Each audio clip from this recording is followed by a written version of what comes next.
The first collection of thoughts I have is a bit about this book that I found in the 1 pound book section, actually, about questions people would ask and hoping that some kind of professional would answer them. So one of the questions that comes really early in the collection is, after my death, I would like to become a fossil. Mm-hmm. And there is a scientific explanation for that, but I wanted to answer it in my own terms. So this is, after my death, I would like to become a fossil. But maggots are far too friendly, so perhaps I'll become a body again, well rested and saluting to the petrified.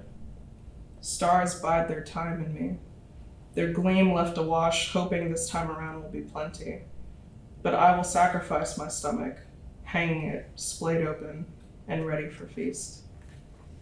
So. That's nice.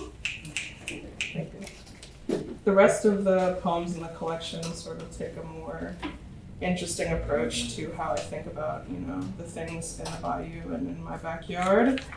And I wrote a bit about my relationship to catfish, specifically. That is the cover of the book. And one of the things that I really wanted to examine was just how many species of catfish I can make poetry about in the process. So I wanted to start with the basics of just the etymology of mudcats and what we call them. Not everybody says mudcats. I sure don't.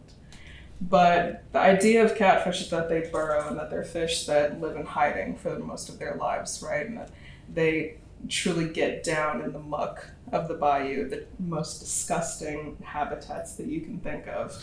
But they live these interesting lives in that they make homes for themselves. Some species break their bones just to be comfortable. So this is a poem about one of them called The Numbest of Mudcats, and that they've hurt themselves so much in making their burrow. So The Numbest of Mudcats. There is an unidentified squelch when new trails of discards hose down a drain. To return from whence they came, depart from no dirge. Send them off.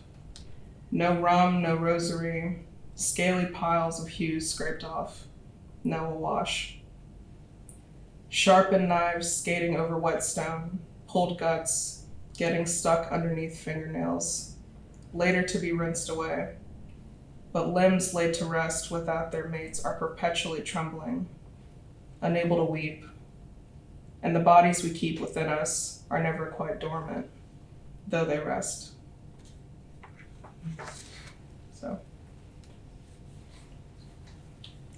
it's not just about catfish, though. Even though that is my specialty, I do have a bit of other interest. And a lot of the time I think about wasps. I find them in my pool a lot back home. And a lot of people think about wasps in terms of suffocating them. Not many. I'm one of those people. So I don't know if it sounds bad, I know. But if you don't know, wasps can kind of swim. They can survive kind of floating on the surface of the water. And it's really interesting to see such a violent thing, inherently violent thing, exist. And my method of getting rid of them, because they are taking over our backyard, is to smother them under the water. So I decided to write about it. So the first poem is Executing a Wasp.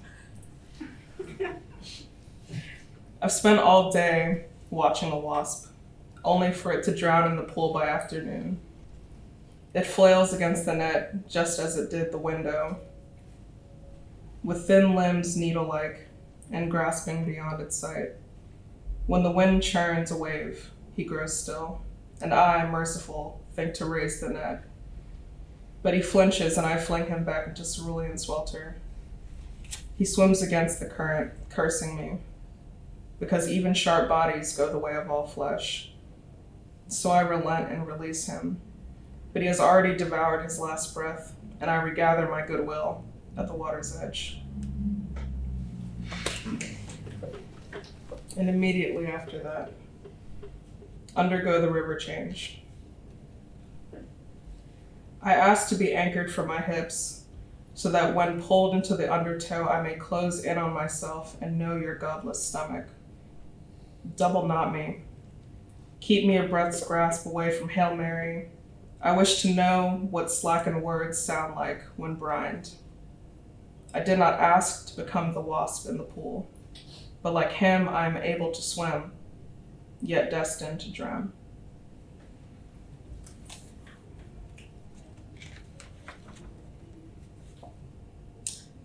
This next poem is actually a bit of a response to a lot of the things I'd understood about poetry that repeats itself, things that you just observe. So,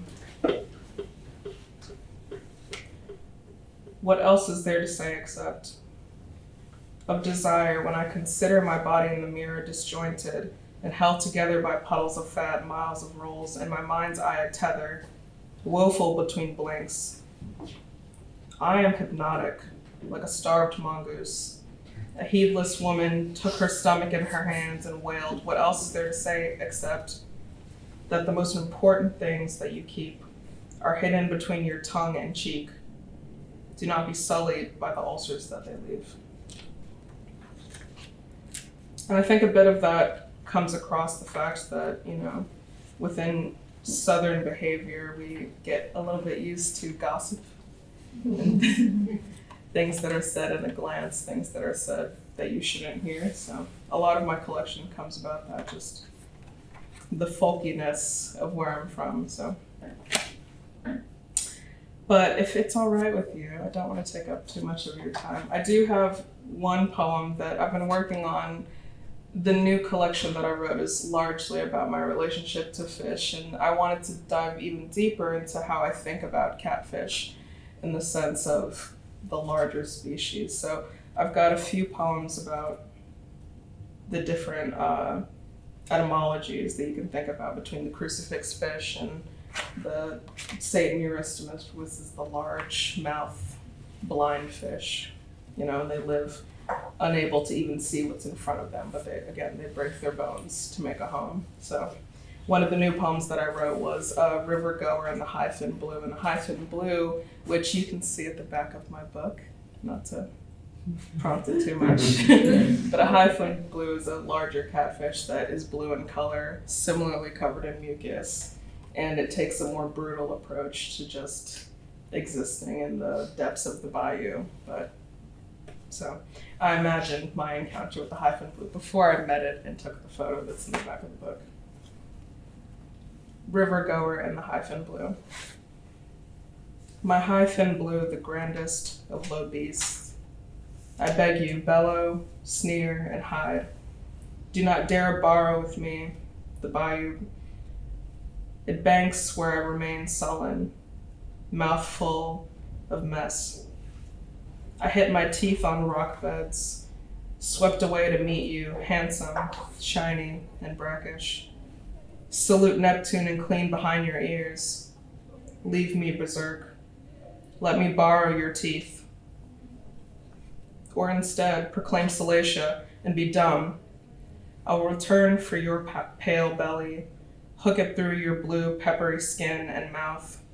I will pull you by your gills so you may meet Icarus in the middle. Smile. I'll wash you with warm water before dining. So, thank you.